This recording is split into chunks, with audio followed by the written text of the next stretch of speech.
जय श्री कृष्ण। अध्याय 3 श्लोक 36। अनुवाद।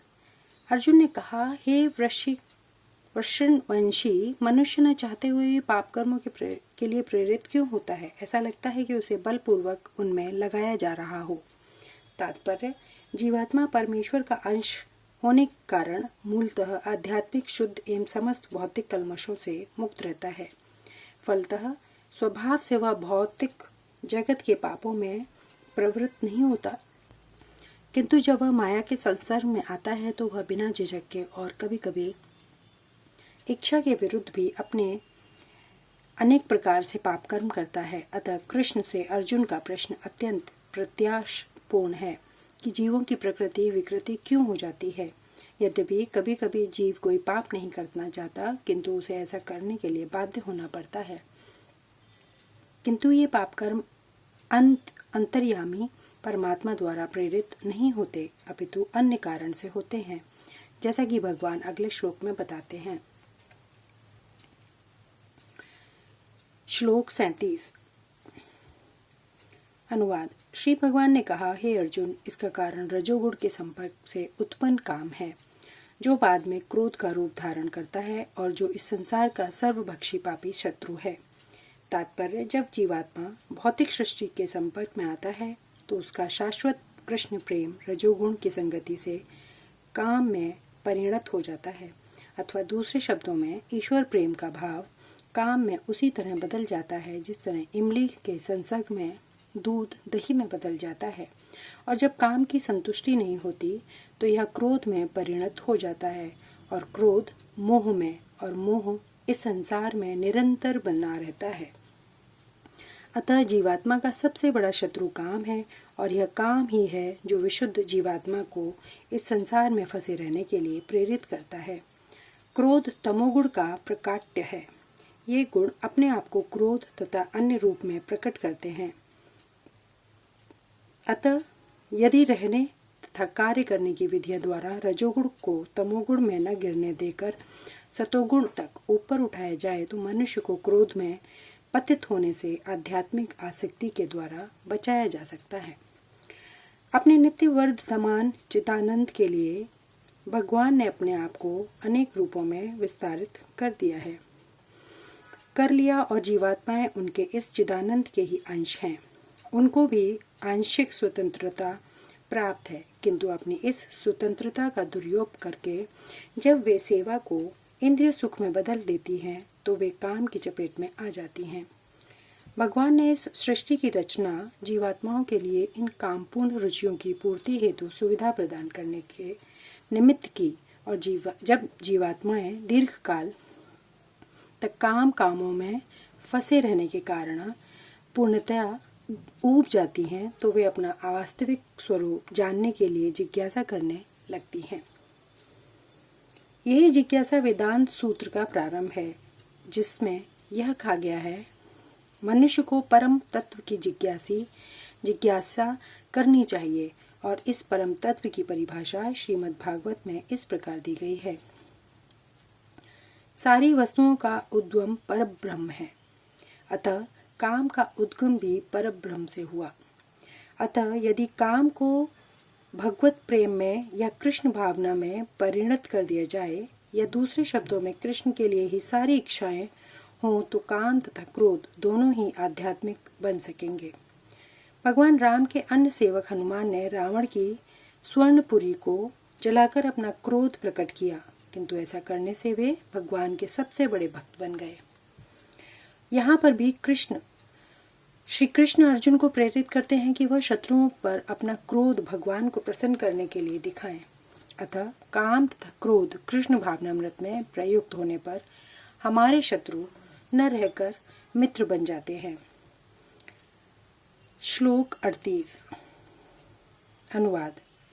जिस प्रकार अग्नि धुएं से, दर्पण धूल से अथवा भ्रूण गर्भाशय से आवृत रहता है, उसी प्रकार जीवात्मा इस काम की विभिन्न मात्राओं से आवृत रहता है।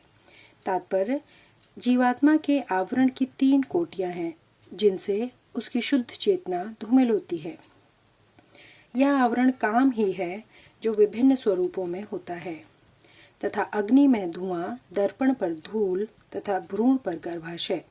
जब काम की उपमा धूम्र से दी जाती है तो समझना चाहिए कि जीवित स्फुलिंग की अग्नि कुछ कुछ अनुभव गम्य है।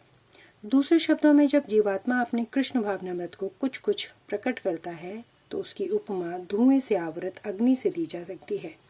यद्यपि जहाँ कहीं धुआं होता है वहाँ अग्नि का होना अनिवार्य है, किंतु प्रारंभिक अवस्था में अग्नि की प्रत्यक्ष अभिव्यक्ति नहीं होती। यह व्यवस्था कृष्ण भावनामृत के शुभारंभ जैसी है। दर्पण पर धूल का उदाहरण मन रूपी दर्पण को अनेक आध्यात्मिक विधियों से स्वच्छ करने की प्रक्रिया के समान है। इसकी सर्वश्रेष्ठ विधि है भगवान के पवित्र नाम का संकीर्तन। गर्भाशय द्वारा आवृत भ्रूण का दृष्टांत असहाय अवस्था में दिया गया है, क्योंकि गर्भ स्थिति शिशु इधर उधर हिलने के लिए भी स्वतंत्र नहीं रहता। जीवन की यह अवस्था वृक्षों के समान है। वृक्ष भी जीवात्माएं हैं, किंतु उनमें काम की प्रबलता को देखते हुए उन्हें ऐसी योनि मिली है कि वे प्राय चेतना शून्य होते हैं। धूमिल दर्पण पशु पक्षियों के समान है और धूम्र से आवृत अग्नि मनुष्य के समान है। मनुष्य के रूप में जीवात्मा में थोड़ा बहुत कृष्ण भावनामृत का उदय होता है। यदि वह और प्रकृति करता है और आध्यात्मिक जीवन की अग्नि मनुष्य जीवन में प्रज्वलित हो सकती है। यदि अग्नि के धुएं को ठीक से नियंत्रित किया जाए तो अग्नि जल सकती है। अतः यह मनुष्य जीवन जीवात्मा के लिए ऐसा सुअवसर है जिससे वह संसार के बंधन से छूट सकता है। मनुष्य जीवन में काम रूपी शत्रु को योग्य निर्देशन में कृष्ण भावनामृत के अनुशीलन द्वारा जीता जा सकता है। श्लोक 39 अनुवाद। इस प्रकार ज्ञान में जीवात्मा की शुद्ध चेतना उसके काम रूपी नित्य शत्रु से ढकी रहती है, जो कभी भी तृष्ट नहीं होता और अग्नि के समान जलता रहता है। तात्पर्य, मनुस्मृति में कहा गया है कि कितना भी विषय भोग क्यों न किया जाए, काम की तृप्ति नहीं होती। जिस प्रकार कि निरंतर ईंधन डालने से अग्नि कभी नहीं बुझती, भौतिक जगत में समस्त कार्यकलापों का केंद्र बिंदु काम सुख है। अतः इस जगत को मैथुन्य आगार या विषय जीवन की हथकड़ियां कहा गया है। एक सामान्य बंदी गृह में अपराधियों को छड़ों के भीतर रखा जाता है। इसी प्रकार जो अपराधी भगवान के नियमों की अवज्ञा करते हैं वे मैथुन जीवन द्वारा बंदी बनाए जाते हैं। इंद्रिय तृप्ति के आधार पर भौतिक सभ्यता की प्रगति का अर्थ है इस जगत में जीवात्मा की बंधन अवधि को बढ़ाना। अतः यह काम अज्ञान का प्रतीक है जिसके द्वारा जीवात्मा को इस संसार में रखा जाता है। इंद्रिय तृप्ति का भोग करते समय हो सकता है कि कुछ प्रसन्नता की अनुभूति हो, किंतु यह प्रसन्नता की अनुभूति ही इंद्रिय भोक्ता का चरम शत्रु है। श्लोक 40 अनुवाद। इंद्रियां, मन तथा बुद्धि इस काम के निवास स्थान हैं। इनके द्वारा यह काम जीवात्मा के वास्तविक ज्ञान को ढककर उसे मोहित कर लेता है। तात्पर्य, चूंकि शत्रु के बुद्धिजीव के शरीर के विभिन्न सामरिक स्थानों पर अपना अधिकार कर लिया है, अतः भगवान कृष्ण उन स्थानों का संकेत कर रहे हैं जिससे शत्रु को जीतने वाला यह जान ले कि शत्रु कहाँ पर है। मन समस्त इंद्रियों के कार्यकलापों का केंद्र बिंदु है। अतः जब हम इंद्रिय विषयों के संबंध में सुनते हैं तो मन इंद्रिय तृप्ति के समस्त भावों का आगार बन जाता है। इस तरह मन तथा इंद्रियां काम की शरण स्थली बन जाती हैं। इसके बाद बुद्धि ऐसी काम पूर्ण रुचियों की राजधानी बन जाती है। बुद्धि आत्मा के निकट पड़ोसन है। काम में बुद्धि से आत्मा प्रभावित होता है, जिससे उसमें अहंकार उत्पन्न होता है और वह पदार्थ से तथा इस प्रकार मन तथा इंद्रियों से अपना तादात्म्य कर लेता है। आत्मा को भौतिक इंद्रियों का भोग करने की लत पड़ जाती है, जिससे वह वास्तविक सुख मान बैठता है। श्रीमद् भागवत गीता में आत्मा के इस मिथ्य स्वरूप की अति उत्तम विवेचना की गई है।